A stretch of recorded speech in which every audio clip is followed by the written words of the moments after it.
এটা হচ্ছে জন্মদিনের দুপুরের ভিডিও। স্নান সেরে আমি একটু সাজুগুজু করে নিয়েছি আর একটা নতুন নাইটি পরে নিয়েছি। এই নাইটিটা আমার মা দিয়েছিল জন্মদিনের সকালে পরার জন্য। আর এদিকে চলছে একটু রুম ডেকোরেশন, এদিকে একটু বেলুন টেলুন সাজিয়ে ছোটোখাটোর মধ্যে একটু সাজানো হচ্ছে। আর এদিকে আমাকে সাজিয়ে গুজিয়ে খেতে দেওয়া হয়েছিল। চলো তোমাদের সাথে মেনুটা শেয়ার করি। এখানে হয়েছিল সাদা ভাত, বেগুন ভাজা, পটল ভাজা, বরবটি ভাজা, ঢ্যাঁড়স ভাজা, লাল শাক ভাজা।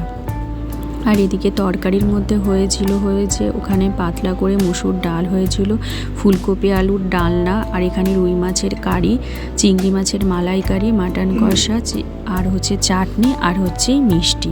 আর এখানে আমাকে বাবা মা মিলে আশীর্বাদ করে নিয়েছিল। তো চলো তোমরা এই ভিডিওটা দেখতে থাকো, আশা করি ভালো লাগবে। আশীর্বাদ করার পর সবাই মিলেই খেতে বসে গেছিলাম। তো ভিডিওটা এখানেই শেষ করলাম। সবাই ভালো থেকো, টাটা।